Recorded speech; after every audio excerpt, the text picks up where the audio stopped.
Hi guys, welcome to Ano's kitchen and lifestyle. Today special. இன்றைக்கி என்ன special அப்படின்னு கேட்டிங்கன்னா, எனக்கு மட்டும் இல்லைங்க, எல்லாருக்குமே வந்து ஸ்பெஷலான ஒரு டே தான் இன்றைக்கி. என்னன்னு கேட்டிங்கன்னா மாசி மகம். ஸோ மாசி மகம்னா என்ன, மாசி மகம் ஏன் செலிப்ரேட் பண்ணுறாங்க, ஏன் அத்தனை தெய்வங்களும் மாசி மகத்தில் தான் வந்து புனித நீராடுறாங்க அப்படிங்கிற அத்தனை விஷயங்களும் எனக்கு தெரிஞ்ச டீட்டெயில்ஸும் இந்த விலாகில் நீங்கள் பார்க்க போகிறீங்க. ஃபர்ஸ்ட் ஆஃப் ஆல் வந்து மாசி மகத்தன்னைக்கு அப்பா வந்து அபிஷேகம் பண்ணுவாங்க. ஸோ வந்து முருகர் கோயிலுக்கு, எங்கள் ஊரில் இருக்கக்கூடிய முருகர் கோயிலுக்கு வந்து நாங்கள் போயிட்டுருக்கோம். நாங்கள் யாரெல்லாம் போகிறோன்னா காவியா, சிவன்யா, காவியா அவங்க டேடி எல்லோரும் நாங்கள் கிளம்பி போயிட்டுருக்கோம். ஸோ வில்லேஜில் இருக்கக்கூடிய எங்கள் அப்பா அடிக்கடி கும்பிட்ட அந்த முருகர் கோயிலுக்கு தான் வந்து போக போகிறோம். வாங்க வீடியோக்குள்ளே போகலாம். ஃபர்ஸ்ட் ஆஃப் ஆல் பார்த்தீங்கன்னா, நாங்கள் வந்து மாசி மகத்தன்னைக்கு ஒரு 3 o'clock இருக்கோங்க. இங்கே வந்து நாங்கள் வந்தாச்சு. பார்த்தீங்கன்னா சரியான வெயில், பயங்கரமாக வெயில் காயுது. இப்பயே வெயில் ஸ்டார்ட் ஆகிடுச்சு. ஸோ வந்து நாங்கள் ஒரு 3-4 மணிக்காக வந்து அபிஷேகம் வந்து சொல்லியிருந்தோம். ஸோ குருக்கள்லாம் வந்து ஐயரெல்லாம் வந்தாச்சு. பார்த்தீங்கன்னா 1 by 1 நம்ம எல்லாத்தையும் எடுத்துகிட்டு வந்து வச்சுட்டு அபிஷேகம் வந்து ஸ்டார்ட் பண்ண போகிறோம். அதுக்கு முன்னாடி ஃபோட்டோஸ்லாம் எடுத்துக்கலாம் அப்படின்னு சொல்லிட்டு ஃபோட்டோஸ் எடுக்கலாம் அப்படின்னு பார்த்தீங்கன்னா லைட்டிங் வந்து பயங்கர பிரைட்டாக இருக்குது. எங்கள் ஃபேஸ் எல்லாம் பாருங்கள், அப்படியே பல்ச்சுன்னு இருக்குது. ஸோ டார்ச் அடித்த மாதிரி பல்ச்சுன்னு இருக்குது. ஃபஸ்ட்டு வந்து முருகரை பாருங்கள். இப்போ இருக்கக்கூடிய முருகர் இப்படி தான் இருக்குது கோவிலில். ஸோ வந்து இப்போ வந்து அபிஷேக சாமான்லாம் வந்து எடுத்து வச்சிட்ருக்கேன். ஸோ அம்மா அப்பாலாம் வந்துட்டு இருக்காங்க. அவங்க ஆக்சுவலாக ஒரு ஃபங்க்ஷன். ஸோ அந்த ஃபங்க்ஷனுக்கு வந்து போயிட்டு அவங்க அங்கேருந்து வரணும். சீமந்த ஃபங்க்ஷன் ஒன்று. மகையை வந்து அபிஷேக சாமான்லாம் வந்து காஞ்சிபுரத்துலேருந்து அவன் வந்து தனியாக வாங்கிட்டு அவன் பைக்கில் 2 வீலரில் வந்துட்டான். ஸோ நாங்கள் வந்து இங்கேருந்து வந்து கிளம்பி போயிட்டோம் கோவிலுக்கு. ஸோ 1 by 1 நல்லெண்ணெய், பன்னீர், சந்தனம், திரி, விபூதி, அதுக்கப்புறம் வந்து அந்த வெற்றி வேறு, தேன், ஸோ அத்தனை அபிஷேகத்துக்கு தேவையான அத்தனை விஷயங்களும் ஐயர் வந்து லிஸ்ட்டு கொடுத்துருவாங்க. ஸோ அந்த லிஸ்ட்டில் இருக்கக்கூடியது அத்தனையும் அம்மா வந்து வாங்கி வச்சுட்டு அம்மா வந்து ஃபங்க்ஷன் போயிட்டாங்க. ஸோ வந்து ஃபங்க்ஷன் போயிட்டு அவங்க டேரெக்டாக அப்படியே இங்கே வந்துடுன்னு சொன்னாங்க. ஸோ 1 by 1 நாங்கள் வந்து எல்லாத்தையும் ரெடி பண்ணிகிட்ருக்கோம். பஞ்சாமிர்தமே கூட நாங்கள் இங்கே தான் வந்து போட போகிறோம். ஸோ வந்து ஃப்ரூட்ஸ் எல்லாம் வாங்கிட்டு வந்தாச்சு. ஸோ சாமிக்கு வந்து ஃபஸ்ட்டு நல்லெண்ணெல்லாம் நம்ம எடுத்து வச்சு கொடுத்துட்டோம்னா அவங்க வந்து அந்த சிலைங்களுக்கெல்லாம் வந்து விக்கிரகங்களுக்கெல்லாம் வந்து நல்லெண்ணெய் தேய்ச்சி காப்பு கொடுப்பாங்க. ஸோ அதுக்காண்டி லெமன் வந்து எங்கள் வீட்டில் நிறையவே பழுத்திருந்தது. ஸோ அதனால் கொஞ்சம் எடுத்துகிட்டு வந்திருந்தேன். ஸோ சாமிக்கு வந்து மாலை போடலாம் அப்படின்னு சொல்லிட்டு ஸோ 2 பழம் மட்டும் போதும்னு சொன்னாங்க. ஸோ 2 பழம் மட்டும் அபிஷேகத்துக்கு எடுத்து வச்சுட்டு மீதி இருக்கக்கூடிய பழங்கள்லாம் வந்து மாலை கோத்துடலாம் சொல்லிட்டு பாருங்கள், ஊசி நூலே மறந்தாச்சு சுத்தமாக. ஸோ வந்து தேவையானது அபிஷேக சாமான்லாம் எடுத்து வச்சிடலாம் சொல்லிட்டு எடுத்து வச்சிட்ருக்கேன். பார்த்தீங்கன்னா பூவெல்லாம் அம்மா முந்தின நாளே வந்து கட்டி எல்லாத்தையும் ரெடி பண்ணி வச்சுட்டு இருந்தாங்க. ஸோ வாங்க ஃபஸ்ட்டு மாசி மகம் அப்படின்னா என்ன அப்படின்னு சொல்லிடுறேன். மாசி மகம் அப்படின்னா ஆக்சுவலாக வருஷத்தில் 12 மாதம் வந்து இருக்குது. ஸோ அதில் மாசி மாதம்னா ரொம்ப ஸ்பெஷல். ஸோ சிவபெருமானுக்கு சிவராத்திரி வரக்கூடிய மாதம் மாசி மாதம் தான். ஏன் வந்து மாசி மாதம் அவ்வளோ ஸ்பெஷல் அப்படின்னு கேட்டிங்கன்னா, மனிதர்கள் மட்டும் இல்லை, தெய்வங்களும் புனித நீராடக்கூடிய நாள் தான் மாசி மகம். என்னென்னு ஒன்றும் புரியலல்ல. ஆக்சுவலாக வந்து ஒரு டைம் சரியில்லை அப்படி இப்படின்னு ஏதாவது போனீங்கன்னா புனித நீராட சொல்லுவாங்க. ஒரு கோயில் சொல்லி அந்த கோயிலில் பரிகார ஸ்தலங்கள் நிறைய இருக்கும். அந்த பரிகார ஸ்தலங்களில் போயிட்டு புனித நீராட சொல்லுவாங்க. புனித நீராடல் என்றால் என்னென்னா, நீங்கள் வந்து ஒரு கோயில் சொல்லுவாங்க, அந்த கோயிலில் போயிட்டு நீங்கள் தலை முழுகி நம்ம பரிசுத்தமான மனசோடு போயிட்டு தெய்வத்தை வணங்குறது தான் புனித நீராடல் சொல்லுவாங்க. ஸோ அந்த புனித நீராடல் ஆனது மனுஷங்களுக்கு மட்டும் இல்லை, தெய்வத்துக்கும் அது வந்து உகந்ததுன்னு சொல்றாங்க. ஏன் அப்படின்னு கேட்டிங்கன்னா, ஒரு டைம்ல மனுஷங்க எல்லாரும் பாவத்தை பண்ணிட்டு அந்த பாவத்தை எடுத்துட்டு வந்து அதாவது நதிகள் பேசிக்கிச்சான். கோயிலில் வந்து போய் நம்ம சாமி கும்பிட்டு புனிதத்தை தேடிக்கிறாங்க. அந்த பாவத்தை எடுத்துட்டு வந்து நம்ம கிட்ட வந்து குளிச்சு அந்த பாவத்தை நமக்கு விட்டுடுறாங்க அப்படின்னு சொல்லி கங்கை, யமுனை, சரஸ்வதி எல்லா நதியும் சேர்ந்து சிவபெருமானிட்ட முறையிட்டதான். என்ன இது, எல்லாரோட பாவத்தை எத்தனை எங்ககிட்ட விட்டுறாங்க, அந்த பாவமெல்லாம் எங்களை சேருது, அந்த பாவமெல்லாம் நாங்கள் எப்படி வந்து நிவர்த்தி பண்ணுறது அப்படின்னு சொல்லி எம்பெருமானாண்ட கேட்டதுனால எம்பெருமான் சொன்னாராம், இந்த மாசி மாசத்துல வரக்கூடிய மக நட்சத்திரம், அதாவது சிம்ம ராசி மக நட்சத்திரத்துல மகம் நட்சத்திரம் வரும். அந்த மக நட்சத்திரத்தை அன்னைக்கு வந்து பாத்தீங்கன்னா பௌர்ணமியும் மகமும் ஒன்று சேரக்கூடிய திருநாள் தான் மாசி மகம். ஸோ அந்த மாசி மகத்தன்னைக்கு நீங்க அனைவரும் வந்து கும்பகோணத்துல இருக்கக்கூடிய மாசி மகத்தன்னைக்கு மகா தீர்த்த கரையில் வந்து புனித நீராடணும் அப்படின்னு சொல்லி எம்பெருமான் வந்து சொன்னதா அன்னைக்கு வந்து மாசி மகம் வந்து அவ்வளோ ஸ்பெஷல். அதாவது அத்தனை தெய்வங்களும் புனித நீராடக்கூடிய ஒரு நாள். மனுஷங்க மட்டும் புனித நீராடல் இல்லைங்க, அத்தனை தெய்வங்களும் புனித நீராடக்கூடிய ஒரு திருநாள் தான் மாசி மகம். ஸோ இப்போ புரிஞ்சிருக்கும்னு நினைக்கிறேன் மாசி மகம் எவ்வளோ ஸ்பெஷல் அப்படின்னு சொல்லிட்டு.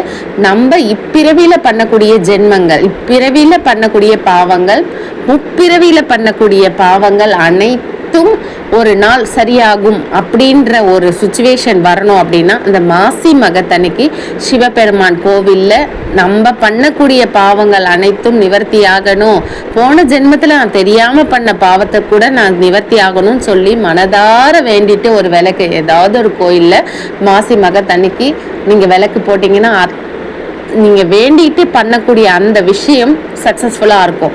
ஸோ வந்து இதெல்லாம் வந்து நான் சொல்கிறது இல்லைங்க, நமக்கு முன்னாடி இருந்த நிறைய விஷயம் தெரிஞ்சுக்கிட்ட நூல்லெல்லாம் எழுதி வச்ச குறிப்புகள் அத்தனையும் சொல்லக்கூடிய விஷயம் இதுதான். அப்புறம் பார்த்தீங்கன்னா அம்மாலாம் வந்துட்டாங்க. ஸோ பூவெல்லாம் வந்து மல்லிப்பூலாம் வாங்கி அழகாக கோத்து எடுத்துகிட்டு வந்திருந்தாங்க.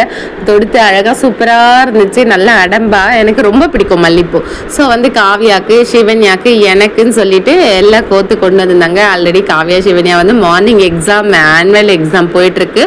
ஸோ வந்து எக்ஸாம் முடிச்சுட்டு ஆஃப்டர்நூன் வந்த பிறகு தான் அவங்கள ஃப்ரெஷ் அப் பண்ணி கூப்பிட்டு வந்தேன் நான். பார்த்தீங்கன்னா அம்மா வந்து பொறுமையாக அழகாக எல்லாம் ரெடி பண்ணி முந்தின நாளே வந்து பூக்கடை சித்திரம் போய் பூவெல்லாம் வாங்கி அழகாக கோத்து கொண்டு வந்திருந்தாங்க. பஞ்சாமிர்தம் போடுறதுக்கு ஸ்டார்ட் பண்ணியாச்சு.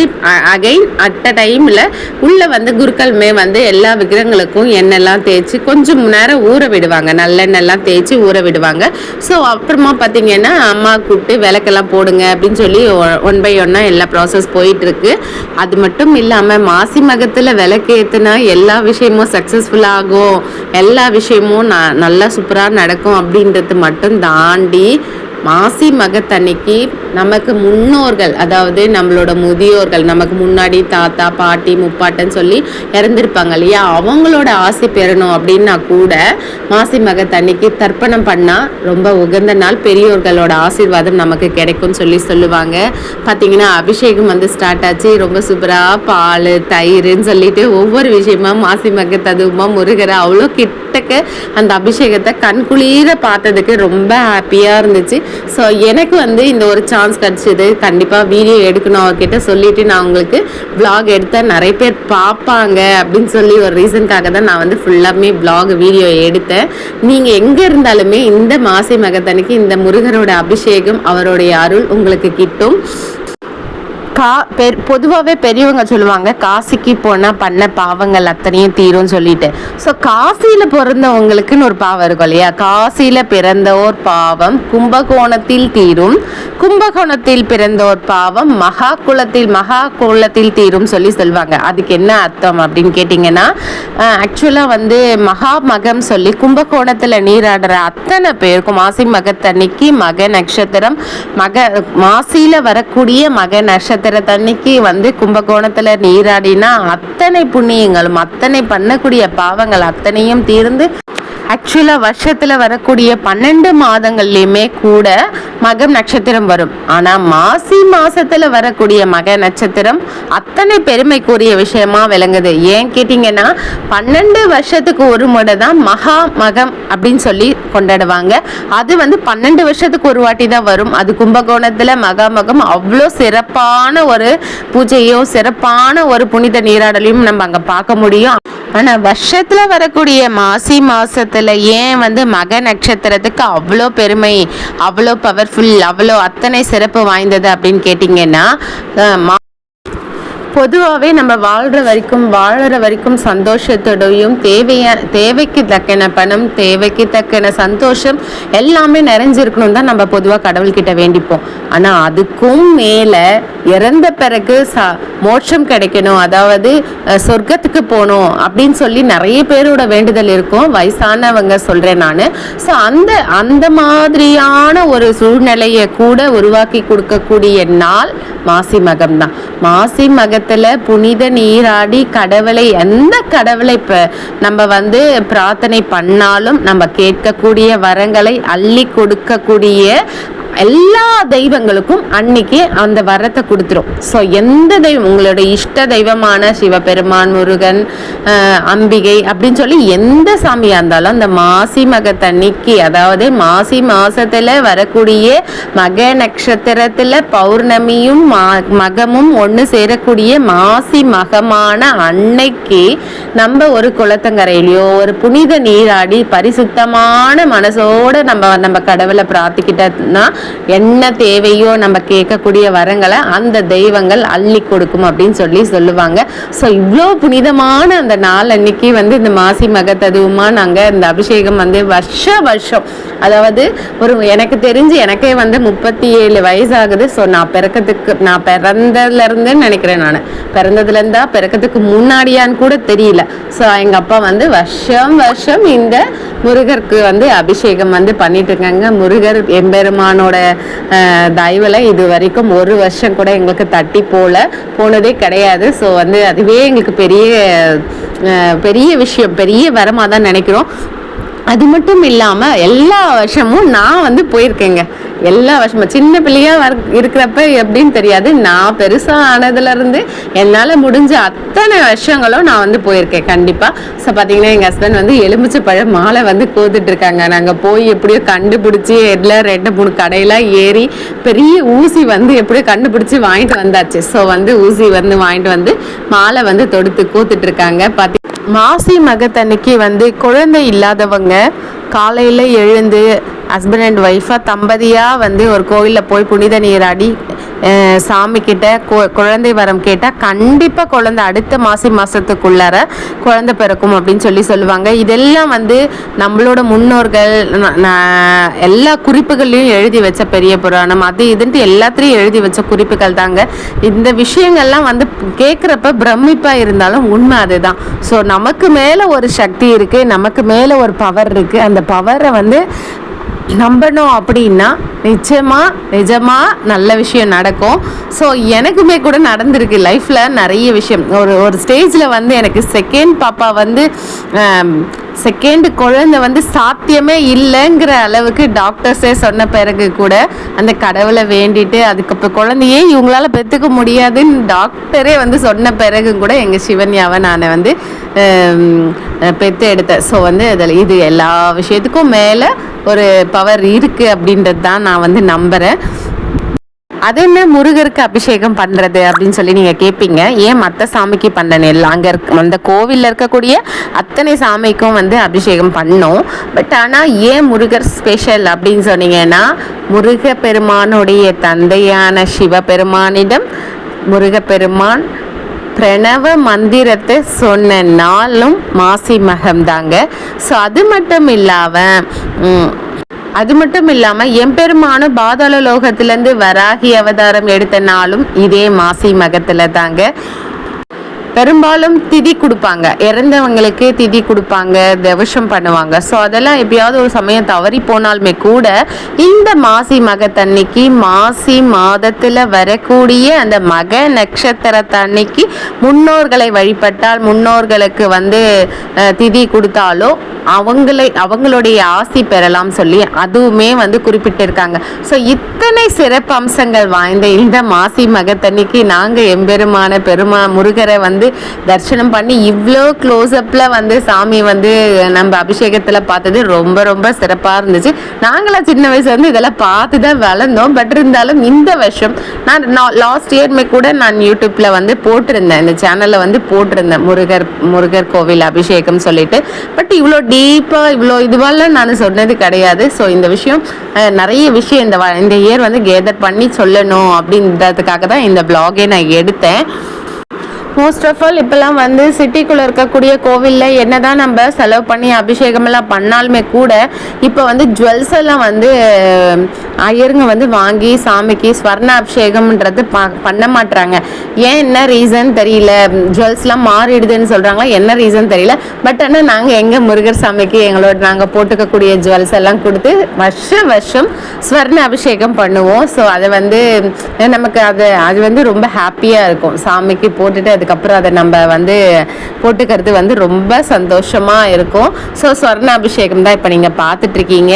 ஒவ்வொரு விஷயமும் அந்த குருக்கள் வந்து பார்த்து அவங்க வந்து சூப்பராக வந்து அபிஷேகம் பண்ணாங்க. ரொம்ப மனநிறைவாக இருந்துச்சு.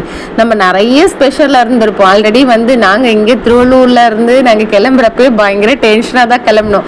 ஏன்னு கேட்டிங்கன்னா மார்னிங் வந்து இவர் ஆஃபீஸ் போயிட்டார், ஆஃப் டே தான் வந்து லீவ் கிடச்சிது. ஸோ அதனால செகண்ட் ஹாஃப் தான் வந்து லீவ் போட்டாங்க. காவியா சிவன்யாக்கு எக்ஸாம், ஆனுவல் எக்ஸாம், அவங்களுமே மார்னிங் எக்ஸாம் போயிட்டாங்க. ஸோ அப்பா அம்மாவுமே ஃபங்க்ஷன் போயிட்டாங்க. ஸோ இந்த அபிஷேகம் வந்து உண்மையிலே அவ்வளோ டென்ஷனாக இருந்துச்சு. ஸோ அவ்வளோ ஸ்பெஷல். அது மட்டும் இல்லாமல் நாங்கள் வந்து கார் எடுத்துகிட்டு கிளம்பி வெளியே வந்தால் அதுக்கு சிஎம் வந்து திருவள்ளூர் வராங்க அப்படின்னு சொல்லிட்டு பயங்கர டிராஃபிக்கு. ஏன் கேட்குறீங்க, அவ்வளோ டிராஃபிக்கு. ஸோ எல்லாத்தையும் தாண்டி போயிட்டு முருகன் நாண்டை வந்து உட்காந்து நம்மளோட அந்த ஸ்பெஷல்லாம் குடைச்சிட்டு நம்ம வந்து இந்த அபிஷேகத்தை பார்க்க சொல்ல அப்படியே கண்ணுக்கு குளிர்ச்சியாக மனசுக்கு நிறைவாக நம்மளோட அத்தனை கஷ்டங்களும், அதாவது கடவுள் முன்னாடி உட்கார்றப்ப நமக்குள்ளே இருக்கக்கூடிய அத்தனை கஷ்டங்களும் கோயிலுக்கு வெளியே விட்டுட்டா மாதிரியும் மனசு அவ்வளோ லேஸாக இருந்துச்சு. அங்கே 1-2 வேலையெல்லாம் பண்ணிகிட்ருக்கவே என்னால் ஃபுல் அண்ட் ஃபுல் ஃபோக்கஸ் பண்ணி வீடியோ எடுக்க முடியல. ஸோ அலங்காரம் வந்து நடந்துகிட்ருக்கு இப்போ உள்ளர. ஸோ முருகருக்கு வந்து அலங்காரம் வந்து பண்ணிகிட்ருக்காங்க. அம்மா வந்து மாலெல்லாம் எல்லா சாமிக்கும் மாலெல்லாம் தொடுத்து மாலெல்லாம் ஆர்டர் கொடுத்து அந்தந்த ஹைட்டுக்கு ஏற்ற மாதிரி மாலெல்லாம் வந்து வாங்கிட்டு வந்திருந்தாங்க. அது மட்டும் இல்லாமல் சாமிக்கு வந்து சூப்பராக அலங்காரம் வந்து பண்ணியாச்சு. ரொம்ப அழகாக இருக்குது பாருங்கள். ஆக்சுவலாக இந்த முருகர் சாமி பற்றி நான் சொல்லியே ஆகணும். ஏன் இப்படி செவத்துக்கு கிட்டற இந்த மாதிரியான ஒரு தோற்றத்தில் இருக்குது அப்படின்னு சொல்லி நிறைய பேருக்கு டவுட் இருக்கும். ஆக்சுவலாக இந்த வில்லேஜில் இந்த ஊர், அதாவது இந்த ஊர் வந்து புருசை அப்படின்னு சொல்லி ஊர். ஸோ இந்த ஊரில் ரோடு போடுவாங்க இல்லையா, அதுக்கு வந்து கண்டெய்னர், அதாவது இந்த ஜேசிபியில் வச்சு பள்ளம் நோண்டுவாங்க. ஸோ அப்போ வந்து அந்த ஜேசிபியில் அடியில் கிடைச்ச அந்த இதில் கிடைச்ச முருகர் சாமி தான் இந்த சிலை, இந்த விக்ரம். ஸோ வந்து அப்படியே எடுத்து அப்படியே வச்சுட்டாங்க. ஸோ அதுக்காண்டியே ரோடை வந்து தள்ளி போட்டாங்க. நான் அதுக்கப்புறம் ஃப்ரீயாக இருக்கப்போ காட்டுறேன். ரோடு வந்து தள்ளி போயிருக்கோம், இந்த கோயிலை ஒட்டி ரோடு வந்து கொஞ்சம் தள்ளி போயிருக்கோம் அந்த மாதிரி. ஸோ இந்த முருகர் வந்து பாதாளத்தில் கிடைச்சதுனால பாலமுருகர் அப்படின்னு சொல்லி பேர் வச்சு இந்த ஊரில் இருக்கிற அத்தனை பேரும் அந்த கோயிலை வந்து அவ்வளோ வணங்கிட்டு இருக்காங்க. நாங்களுமே 30 வருஷமாக இந்த கோயிலுக்கு வந்து 37 வருஷம் நினைக்கிறேன். ஸோ வந்து இந்த கோயிலுக்கு வந்து அபிஷேகம் பண்ணிகிட்ருக்கோம். இது வந்து ரொம்ப சூப்பராக இருக்கும். ஸோ இந்த சாமி வந்து அவ்வளோ பவர்ஃபுல். இங்கே வந்து ஆடி கிருத்திகைக்கு ரொம்ப ஃபேமஸாக ரொம்ப சூப்பராக இருக்கும். ஸோ இப்போ பார்த்தீங்கன்னா உற்சவ சாமி இங்கே உள்ளர வந்து முருகர், வள்ளி, தெய்வானை இருப்பாங்க. ஸோ இங்கே வந்து அர்ச்சனை எல்லாம் பண்ணாங்க. ஸோ நம்மளுக்கு வந்து குலம், கோத்திரம், அதுக்கப்புறம் ராசி, நட்சத்திரம் இதெல்லாம் சொல்லி வந்து அர்ச்சனை பண்ணுவாங்க.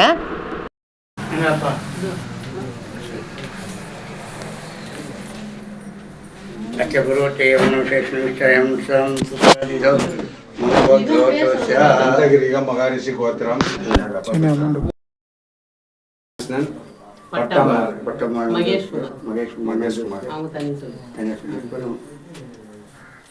ஞானப்பிரகாசம்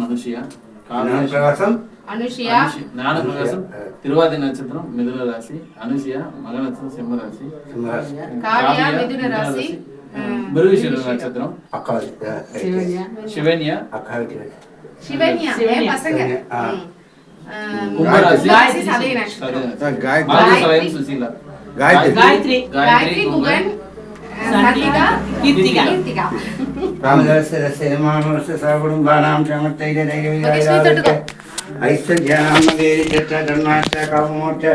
सजवीरा फलपुषात् तस्य चट्टगां ज्ञानभेदत्तव्यापारानुभूयस्य शरीर आरोग्यस्य अट्टरिक्षमेकडाट्टस्य पुत्रबोधाविद्यस्य ज्ञानकरकेन्द्र भागनाथ विविधित्यस्य श्रीगुरु आयुर्वेदाभ्यमाष्टो तुर्भुजान्तगुरुषे परिश्रमानस्य ओं स्वां सुगुगाय नमः ओं एकदन्ताय नमः ओं कपिलाय नमः ओं गजकर्णिकाय नमः ओं पोदराय नमः ओं विघटाय नमः ओं कनाजाय नमः ओं ஸோ அன்றைக்கி மாசி மகத்தன்னைக்கு விநாயகருக்கு முருகர் வள்ளி தெய்வானை பெரிய முருகர் நவகிரகங்கள் அத்தனைக்கும் அபிஷேகம் நடந்துச்சு. அபிஷேகம் பண்ணோம். ஸோ அத்தனை சாமிக்கும் ட்ரெஸ்ஸஸ்ஸு மாலை பாருங்கள் எவ்வளோ அழகாக வெள்ளை சாமந்தி ப்ளஸ் ரோஸ் பெட்டல்ஸோட அந்த மாலை வந்து அவ்வளோ சூப்பராக இருந்துச்சு. ரொம்ப அழகாக இருந்துச்சு. எனக்கு ரொம்ப பிடிச்சிருந்துச்சு. ஸோ வந்து அவ்வளோ அழகாக சாமி அலங்காரம்லாம் ரொம்ப சூப்பராக பண்ணோம். மகாகணபதி தேவதாப்யோ समर्पयामि दिवाठं ईशानप्रपञ्चनाय नमः तारकाकुमारे रक्षोभूताय नमः मद्धाय नमः ब्रह्मयावे नमः परात्माय नमः कृपाळवे नमः भगवताय नमः महताय नमः ब्रह्मचकाराय नमः धैर्यान्ये नमः अग्निजम्ने नमः साकाय नमः मंगलात्मजाय नमः श्रवणे नमः मयात्मने नमः येसोनिदे नमः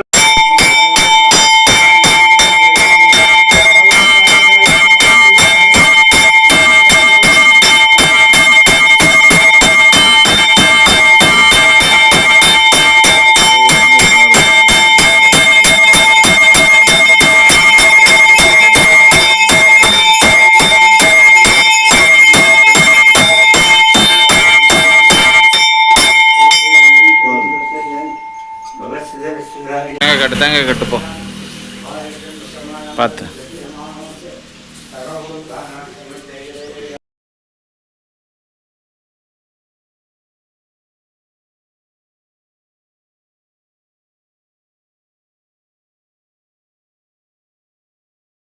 அன்றைக்கி நவகிரகங்கள் எல்லாமே நாங்கள் வந்து சுற்றிட்டு அதுக்கப்புறம் வந்து இங்கே உள்ளர வந்து முருகருக்கு அப்புறம் நிறைய கற்பூரம்லாம் வச்சு ஒரு ஆரத்தி காட்டுவாங்க. இதோ காட்டுறாங்க பாருங்கள். ஸோ அந்த ஆரத்தி தான் ஃபைனல். ரொம்ப சூப்பராக இருந்துச்சு. ஜெகஜோதியாக இருக்குது பாருங்கள். பார்க்கறதுக்கு முருகரோட ஃபேஸு அவ்வளோ அழகாக இருந்துச்சு. ஸோ சூப்பராக மன நிறைவோட மன திருப்தியாக நாங்கள் வந்து சாமி வந்து கும்பிட்டுட்டு எங்களுக்கு வேண்டின வரங்கள் எல்லாம் அள்ளி தரணும் முருகா அப்படின்னு சொல்லி வேண்டிட்டு நாங்கள் வந்து சாமி கும்பிட்டுட்டு அதுக்கப்புறம் பிரசாதம்லாம் பண்ணி கொண்டு வந்திருந்தோம். என்னன்னு கேட்டிங்கன்னா சக்கரை பொங்கல், அதுக்கப்புறம் சுண்டல், பஞ்சாமிர்தம். ஸோ இதெல்லாம் வந்து அங்கே எல்லாருக்கும் இருக்கக்கூடிய அங்கே எல்லோரும் வந்து வாங்கிப்பாங்க. ஸோ அங்கே இருக்கக்கூடிய எல்லாருக்கும் வந்து தீர அதாவது மொத்தமாக காலியாகிற அளவுக்கு எல்லாருக்கும் கொடுத்து எல்லாம் ஃபைனல் பண்ணி எல்லா பிரசாதமெல்லாம் கொடுத்துட்டு நாங்கள் வந்து எல்லார் கையிலையுமே கொடுத்தோம். அதாவது காவியா கையில் ஒரு 5 பேருக்கு, என் கையால் ஒரு 5 பேருக்கு அப்படி சொல்லி எல்லாரோட கையாலையுமே நாங்கள் வந்து பிரசாதம்லாம் வந்து அங்கே இருக்கிறவங்களுக்கு எல்லாருக்கும் கொடுத்தோம். ஈவினிங் டைம்லன்றதுனால நிறைய பேர் வந்து பிரசாதம்லாம் வாங்கி சாப்பிட்டாங்க. எல்லாருமே சூப்பராக இருக்குதுன்னு வர சொன்னாங்க. அதுதான் ரொம்ப சூப்பராக இருந்துச்சு. மன நிறைவாக இருந்துச்சு. ஸோ அதுக்கப்புறம் பார்த்திங்கன்னா அன்றைக்கி வந்து டைம் நாங்கள் அபிஷேகம் முடிக்கிறதுக்கு கிட்டத்தட்ட ஒரு 5:30 6 o'clock ஆகிடுச்சு. ஸோ அதுக்கப்புறம் வந்து நாங்கள் வந்து கிளம்பியாச்சு. நாங்கள் இப்படி திருப்பி ரிட்டன் திருவள்ளூர் மறுநாள் லீவு, ஃப்ரைடே வந்து ஒரு எக்ஸாம் இருக்குது. ஸோ அதனால் வந்து நாங்கள் வந்து இப்படியே திருவள்ளூர் வந்தாச்சு. அம்மாவும் மகேவும் வந்து பைக்லேயே போயிட்டாங்க. அப்பா வந்து கழனிக்கு போயிட்டு அதுக்கப்புறம் மிஷின் மோட்டர்லாம் விட்டுருக்கேன் ஆஃப் பண்ணிட்டு கிளம்ப லேட் ஆகும்னு சொல்லிவிட்டு அப்பா வந்து அப்படியே கழனிக்கு போயிட்டாங்க. ஸோ வந்து எல்லாம் சூப்பராக திருப்தியாக சாமி எல்லாம் கும்பிட்டாச்சு. அது மட்டும் இல்லாமல் எங்கள் ஃபேமிலியில் காயத்ரி வந்து மிஸ்ஸிங். அவள் வந்து அவங்க ஊருக்கு வந்து அவங்க நாட்டுக்கு போயாச்சு. ஸோ இருந்தாலுமே வந்து கரெக்டாக அந்த தர்ஷன் அதாவது கற்பூர ஆரத்தி காட்டுற அந்த டைமுக்கு வந்து கரெக்டாக வீடியோ கான்ஃபிடென்ஸில் வந்துட்டா. ஸோ அவளுமே சாமியெல்லாம் பார்த்துட்டா. அதுவுமே எங்களுக்கு இன்னும் நிறைவாயிடுச்சு. சன்விகா பாப்பாலாம் சாமியெல்லாம் சூப்பராக கும்பிட்டாங்க. ஸோ வந்து ரொம்ப மன நிறைவாக அபிஷேகம் வந்து முடிஞ்சுது. ஈவினிங் வந்து எல்லோரும் கிளம்பிட்டோம். ஸோ ரிட்டர்ன் வர்றப்போ எங்களுக்குமே நிறைய டிராஃபிக்குங்க. ரிட்டர்ன் வர்றப்போ என்னடா எனக்கு வந்து சோதனை இதுன்ட்டு நான் வீட்டுக்கு வர்றதுக்கு லேட் ஆகிடுச்சு. பட் அம்மாலாம் சீக்கிரமாக போயிட்டாங்க. அம்மா மகேஷ் எல்லாம் சீக்கிரமாக போயிட்டாங்க. ஸோ வந்து எப்பயுமே மார்னிங்கில் அபிஷேகம் பண்ணுவாங்க. நாங்கள் வந்து எங்களோட கழனிக்கெல்லாம் போயிட்டு ஃபங்க்ஷன் எல்லாம் குளிச்சுட்டு ஜாலியாக என்ஜாய் பண்ணிட்டு வருவோம். பட் ஆனால் இன்றைக்கி வந்து எக்ஸாம்ன்றதுனால எக்ஸாமே குழந்தைங்களுக்கு எக்ஸாமு அது மட்டும் இல்லாமல் அபிஷேகம் வர மார்னிங் வச்சுட்டா கஷ்டமாயிடுமே நினச்சேன். அதுக்கப்புறம் பார்த்தீங்கன்னா மார்னிங் எக்ஸாம்லாம் முடிச்சுட்டு ஈவினிங் வந்து ஆஃப்டர்நூனுக்கு மேலே அபிஷேகம் வச்சதுனால எல்லாருக்குமே ரிலாக்ஸாக இருந்துச்சு. எல்லாருமே சாமி பார்க்க முடிஞ்சுது. அப்புறம் பார்த்தீங்கன்னா ஐயர் வந்து அங்கே வண்டிக்கு, காருக்கு, பைக்கு, டூ வீலருக்கெல்லாம் வந்து எலுமிச்சை பழம்லாம் சுற்றி போடுவாங்க. அதுக்கப்புறம் தேங்காய்லாம் வந்து சூறைக்காய்லாம் விடுவாங்க திருஷ்டி கழியறதுக்கு. அந்த ப்ராசஸ்லாம் போயிட்டு இருந்துச்சு. அதுக்கப்புறம் வந்து சாமிக்கு ஐயருக்கு கொடுக்கக்கூடிய தட்சணை அதெல்லாம் கொடுத்துட்டு இது பண்ணுவாங்க, ஆசீர்வாதம் வாங்கிப்பாங்க. ஸோ அதெல்லாம் வாங்கிட்டு நாங்கள் ரொம்ப திருப்தியாக நாங்கள் வந்து அங்கேருந்து கிளம்பியாச்சு. மாசி மகத்ததுமா என்னெல்லாம் ஸ்பெஷல், ஏன் மாசி மகம் செலிப்ரேட் பண்ணுறாங்க, என்னெல்லாம் சிறப்பு வாய்ந்த நாள் அன்னைக்கு அப்படிங்கக்கூடிய எனக்கு தெரிஞ்சு நிறைய நான் கேதர் பண்ண அத்தனை விஷயங்களும் இந்த வ்ளாகில் சொல்லியிருப்பேன். நீங்கள் ஃபுல் சப்போர்ட் பண்ணுங்கள், லைக் பண்ணுங்கள், ஷேர் பண்ணுங்கள், கமெண்ட் பண்ணுங்கள். உங்களுக்கு இந்த வீடியோவில் என்ன பிடிச்சிது, நீங்கள் தெரியாத விஷயம் என்ன இருந்துச்சு அப்படின்றதுமே கீழே கமெண்ட் பண்ண மறக்காதீங்க. நீங்கள் பண்ணக்கூடிய கமெண்ட்ஸ் அத்தனையும் எனக்கு வந்து ஒரு மோட்டிவேஷனலாக நெக்ஸ்ட் ஸ்டெப்புக்கு போகிறதுக்கு யூஸ்ஃபுல்லாக இருக்கும். ஸோ எனிவே இந்த வீடியோ உங்களுக்கு பிடிச்சிருக்கும்னு நினைக்கிறேன். பார்த்தீங்கன்னா எவ்வளோ இருட்டிடுச்சு பாருங்கள், எவ்வளோ வெயில் காயிறப்ப நம்ம வந்தோம். ஸோ பார்த்தீங்கன்னா ஈவினிங் ரொம்ப டிலே நைட் ஆக ஆரம்பிச்சிச்சு. இன்னும் கொஞ்சம் நேரத்தில் இருட்டிடும். ஸோ வந்து இதுக்கு முன்னாடி நாங்கள் எல்லோரும் கிளம்பணும். பார்த்திங்கன்னா இப்போ அம்மா அப்பா வந்து தட்சணை கொடுத்துட்டு அங்கே வந்து கோயில் மெயின்டெனன்ஸ்க்குன்னு ஒரு சார்ஜ் பண்ணுவாங்க. ப்ளஸ் அது இல்லாமல் அங்கே தர்மஹத்தா, அப்புறம் கோயிலுக்குன்ட்டு ஒரு டோக்கன் காஸ்ட் பைசா கட்டணும். அப்புறம் குருக்களுக்கு அப்படின்னு சொல்லி ஒவ்வொருத்தருக்கா வந்து அதெல்லாம் கொடுத்துட்டு அதுக்கப்புறம் எல்லாருக்கும் நாங்கள் வந்து சாமிக்கிட்ட வந்து ஆசீர்வாதம் வாங்கிட்டு முருகர் பாருங்கள் எவ்வளோ சூப்பராக அழகாக கம்பீரமாக நின்றுட்டுருக்காரு. பால முருகருடைய ஆசையோடு நாங்கள் வந்து அங்கேருந்து கிளம்பிட்டோம். அது மட்டும் இல்லாமல் நம்ம ஆசீர்வாதம் வாங்குறப்ப வந்து என்ன சொல்ல ஒரு விஷயம் உண்டாம். ஐயர் வந்து சொன்னாங்க, நாங்கள் வந்து ஃபேமிலியாக ஆசீர்வாதம் வாங்கணும். பார்த்தீங்கன்னா இப்போ வந்து சொல்லுவார், ஸோ ஆசீர்வாதம் பண்ணக்கூடியவங்களுக்கு ரைட் ஹேண்டில் வந்து ஆணும் லெஃப்ட் ஹேண்டில் வந்து பெண்ணும் இருக்கணுமா. ஸோ அதை வந்து மாற்றி நாங்கள் விழுந்துட்டோம். ஸோ அதை வந்து சொன்னாங்க. ஸோ அன்றைக்கி அந்த விஷயம் நாங்கள் வந்து தெரிஞ்சுக்கிட்டோம். ஸோ இனிமேட்டு நம்ம வந்து அதை மாதிரி ஃபாலோ பண்ணலாம் அப்படின்னு சொல்லி. ஸோ எனிவே அன்றைய டே வந்து எங்களுக்கு ரொம்ப திருப்திகரமாக இருந்துச்சு. மாசி மகத்ததுமா ரொம்ப ஹாப்பியாக மனநிறைவோடு முருகப்பெருமானோட ஆசையோடு நாங்கள் வந்து எல்லோரும் கிளம்பியாச்சு. பார்த்திங்கன்னா ரொம்ப திருப்தியாக இருந்துச்சு. ஸோ மாசி மகம்னா என்ன ஸ்பெஷல் அப்படின்றது எல்லாத்தையுமே நீங்கள் தெரிஞ்சிட்டு இருந்திருப்பீங்க. என்ன சொன்ன விஷயங்களை எதெல்லாம் உங்களுக்கு தெரியாது இப்போ தான் கற்றுக்கிட்டீங்க அப்படின்றதும், என்ன விஷயம்லாம் புதுசாக இருந்துச்சு அப்படின்றதையும் கீழே கண்டிப்பாக கமெண்ட் பண்ண மறக்காதீங்க. எனிவே இந்த வீடியோ உங்களுக்கு பிடிச்சிருக்கோன்னு நினைக்கிறேன். இந்த வீடியோ உங்களுக்கு பிடிச்சிருந்தா லைக் பண்ணுங்கள், ஷேர் பண்ணுங்கள், கமெண்ட் பண்ணுங்கள், சப்ஸ்கிரைப் பண்ணுங்கள். இது வரைக்கும் எங்கள் வீடியோவை இவ்வளவு பொறுமையாக பார்த்ததுக்கு ரொம்பவே தேங்க்யூ ஃபார் வாட்சிங். வேறு ஒரு வீடியோவில் நான் உங்களை பார்க்குறேன். தேங்க்யூ ஃபார் வாட்சிங். Bye bye.